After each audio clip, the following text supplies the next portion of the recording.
San Francisco is the worst city on earth, and I'll never move back.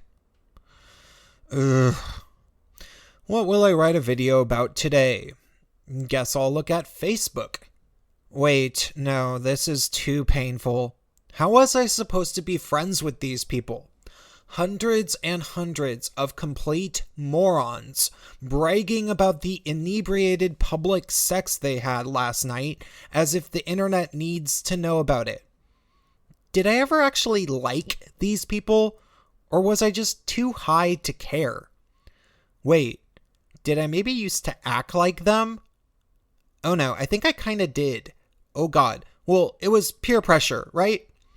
Hey, it's Prince of Queens, and I have been meaning to make this video probably for almost 2 years now since I first started my channel, as the topic is something that I have always needed to address, but have been putting off as long as possible. Yes, I used to live in San Francisco for kind of a while. The reasons why I put making this video off are fairly simple. In actuality, I absolutely adored most of my time living in San Francisco, and those years will probably go down in history as the most fun that I've ever had in my life. I still adore many people who call the city home, many friends I made there, as it's truthfully a beautiful peninsula with supernaturally pleasant weather and nice parks.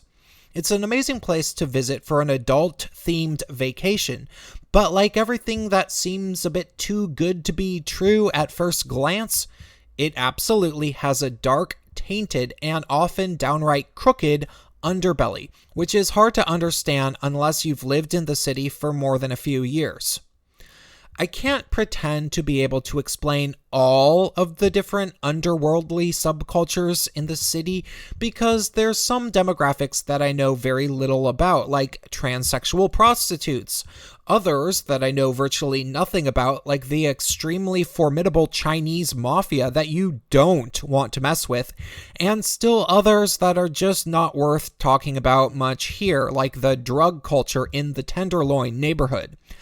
However, what I can do is offer a fairly reasonable, though quick, explanation about why exactly it seems that the San Francisco Bay Area is perhaps the epicenter of far leftist radicalism in all of North America, while also having been one of the epicenters of technological innovations for the entire world over the past, 30, 40 years or so. You see, San Francisco is what they call there a gold rush town. One of the things you learn about the city is that the average shelf life of residency for a San Francisco dweller is extremely short, as people move in and out extremely rapidly, not just on a person-to-person basis, but in massive waves that correlate to the local economy. The phrase Gold Rush Town came from the literal gold rush of 1849 when people moved to San Francisco to mine for gold, and apparently created a pretty hefty local economy based around that. From that starting point, people realized that the San Francisco Bay Area made for an excellent place to import and export goods on ships, so the city grew and grew. However, the actual physical area of San Francisco itself is quite small. It's just a little peninsula, probably about as small, if not smaller, than the island of Manhattan in New York City, which really isn't very big. And so, in the same way that New York City ended up branching out onto the other 4 boroughs besides Manhattan, which are Brooklyn, the Bronx, Queens, and Staten Island, San Francisco developed similar suburban areas.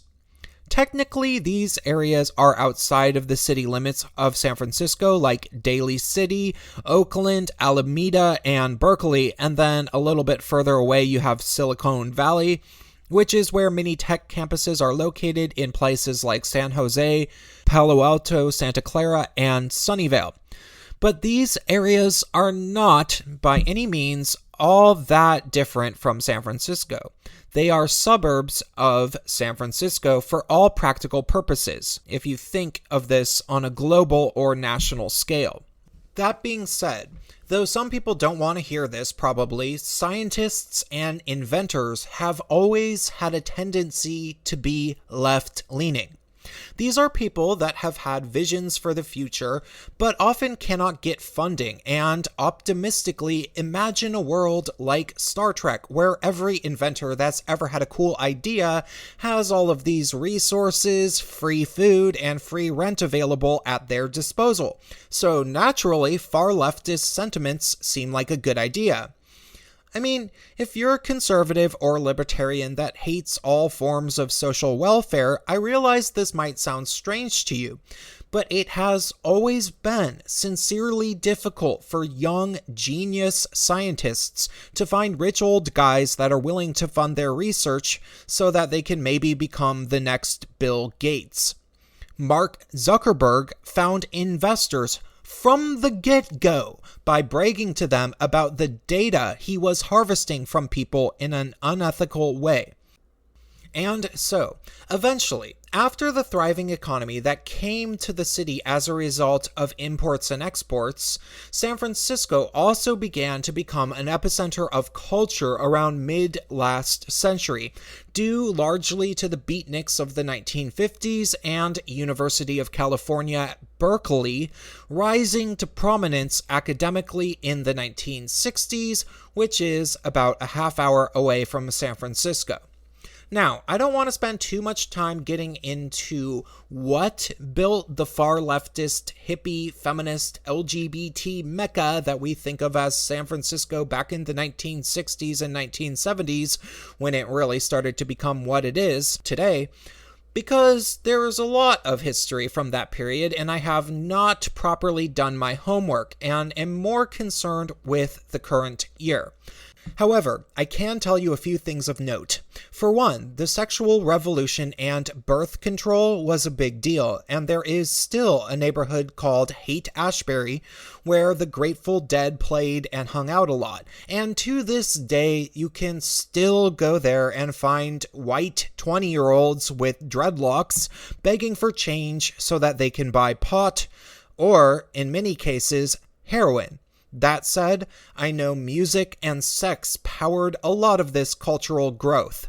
Another thing is that gay culture, which had already begun rapidly growing in that area, began growing exponentially after Life magazine published an article in 1964 proclaiming San Francisco to be the gay capital of North America. So obviously, almost every gay person who was having a rough time in their hometown ended up moving there if they could, and to this day, there's a 24-hour diner called Orphan Andy's in the super gay Castro neighborhood, reminding us of all the new gay transplants that came during that period. Finally, it is said that San Francisco took in a massive amount of homeless people that were bussed in from New York City during the 1960s and 1970s. So there is a long-standing culture of social services and non-profit type organizations, as well as a distinct street culture that is a lot more overwhelming than it is in anywhere else I've ever been. So all of these things were already brewing, and then in 1976, Steve Jobs founded Apple in Cupertino, California, located in Silicon Valley, probably by convincing some investors who were culturally progressive that user-friendly computers were the future of civilization. And then in the 1990s, we had the first internet tech boom, where many startups failed, but one important one survived, which was Google. That said, let's bring it back to what I said about San Francisco being a gold rush town. You see, to the city government, property owners, and city planners, these periods of massive economic growth are expected, where all sorts of people move to the area for jobs, stay for the weather, and then the weather and their money attracts all sorts of other people, And then competition makes it unaffordable for most people to live or commute in the area, so everybody moves away eventually over the course of a few years, like has been happening over the past few years. However, there are many people that simply don't understand that all of San Francisco is based on these temporary waves of economic growth and collapse, and many of them aren't even directly working in the gold rush economy at all. Honestly, for the most part, I was one of those people. And I like to call these people the Lost Boys, like it's full-on Neverland from Peter Pan. You see, I would have been a lost boy while I was in San Francisco, as sad as it is for me to admit now. I moved to San Francisco at the end of 2007, when it was still cheap enough to live right in the city if you knew enough people to find an apartment word of mouth and live with a number of people, and there was a massive amount of arts, music, and fun culture, especially for gay guys, coming out of the Bush years, which was a fairly hostile time towards gay guys culturally. From 2007 through 2015, while living in San Francisco, I was in a phase of my life where, due to fairly complicated personal reasons that would require a very long video to properly explain, all I wanted to do was to make music, write strange theater and fiction type stuff, draw, make collages, DJ, organize events with performers of all varieties, and have lots of sex while I was intoxicated.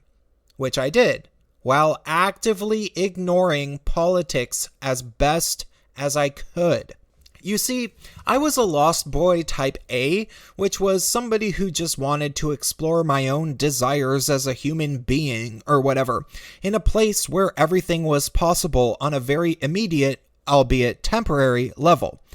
However, there are lost boys type B in San Francisco as well, who might as well be the crew of Captain Hook's ship, the Jolly Roger, as far as I'm concerned. The lost boy type Bs, who, by the way, have a much higher likelihood to be female, are generally located in the East Bay area of Oakland, Berkeley, and Alameda. And they are the Marxist feminist types, who often call themselves anarchists, but ultimately are ideologues who end up taking their orders from somewhere, as they generally do not trust their own intuition enough to truly be properly lost in the first place. At least not in the same way that I was.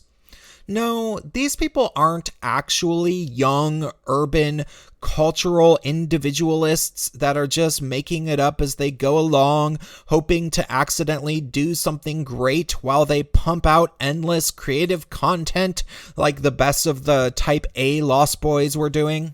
Rather, the crew of the Jolly Roger are so lost that they think it's a good idea to look up to people like Yvette Filarca, who will gladly tell them, "You're not lost anymore. You're with us, and you're gonna cause a revolution that will save the world. Just follow instructions and know your place." These are the people that really ruin the San Francisco Bay Area and are the reason I will never move back. You see, I do not believe myself to be a person that will ever be interested in any future gold rush economy that San Francisco might have to offer, and I've had my taste of the types of short-lived artistic ecosystems that the city can produce before the artists end up getting priced out.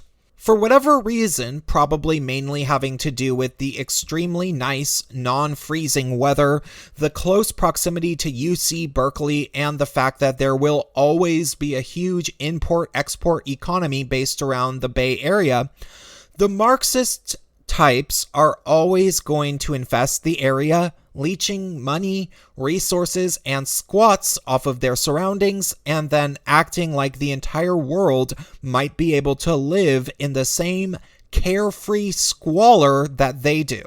These people are the worst, and I was never truly like them, though I did absorb some of their mannerisms through osmosis.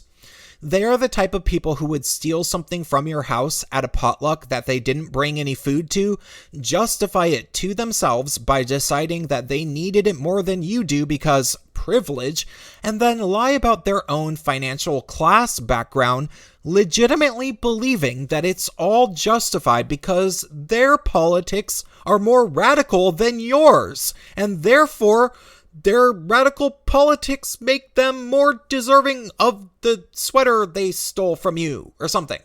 Being that I was a Lost Boy type A, I had to frequently mix with the Lost Boy type Bs. But most of the Lost Boy type A's didn't really like the type B Marxist Lost Boys.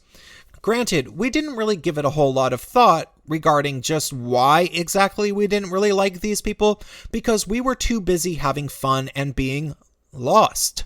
But they were, in fact, busy thinking about us constantly. You see, the type B Marxist Lost Boys don't actually spend all that much time trying to fight the local capitalist system or whatever, because, to be perfectly honest, I don't imagine that the local capitalist system is legitimately threatened by these people all that much, because they've been dealing with them for probably 100 years now, without losing any significant battles. Instead, the type B Marxist Lost Boys spend their time trying to grow in power, influence, and in many cases, they grow their own careers in professional activism and academia. And some of them do end up with a surprising amount of money and a massive slew of connections, which are downright creepy if you start really examining how many people they know and which ones might be full-blown communists. Thus, you can't live as a creative in San Francisco and hope to elude these people forever. Eventually, you'll run into them, they'll try to convert you, and if they fail and you reject them and their ideals flat out, they'll try to ruin your reputation around town because that's simply their nature. If you don't assimilate into the hive mind of collectivist thinking, then that means you are the enemy. You are standing in their way, and any art or music you happen to make is no longer the product of anything besides white, cis-het, patriarchal privilege, even if you aren't any number of those things. You see, the purity standards of the left are amplified to the nth degree in the San Francisco Bay Area because, unlike New York City, where most people move to become rich, DC, where people move to become powerful, or LA, where people move to become famous, if people move to San Francisco and it isn't for work, it's usually because they thought that wherever they were was a terrible, horrible, rotten, very bad place. More than often, these people are homosexual or trans, at least these days, and if not, they are at the very least anything besides a conservative traditionalist, and they moved to the San Francisco Bay Area to be around other such people. And thus, it's really easy to get sucked into the mentality of thinking that all of America is awful, except for San Francisco, because everybody acts like it is when you're in San Francisco. It's really a shame because geographically it really is an amazing city. But the fact of the matter is this. I am not a tech worker, and the tech economy very well might not be based there forever anyway. It more than likely won't. I'm also not inclined to feel like I have to move to San Francisco to be comfortable as a gay man, obviously. And I certainly don't work in the import-export business. I was able to live happily in San Francisco as a lost boy for a number of years, but that was only possible because I assumed myself to be a leftist, but had a very specific aversion to actually thinking and speaking about politics deeply.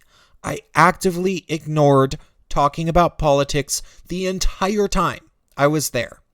Thus, even though I was fairly intelligent and had studied politics enough to carry a conversation, I never realized just how heinous the type B Marxist Lost Boys really were.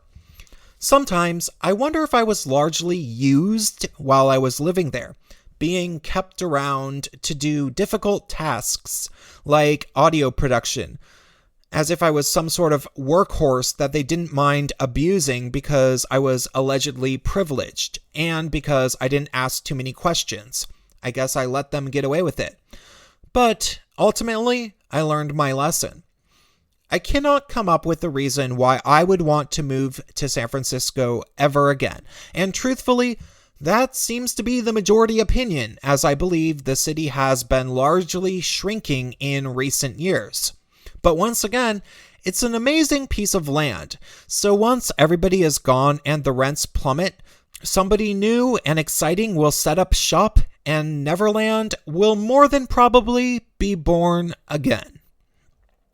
I won't be there to see it next time around, and eventually that economy will probably crash in no more than 12 years.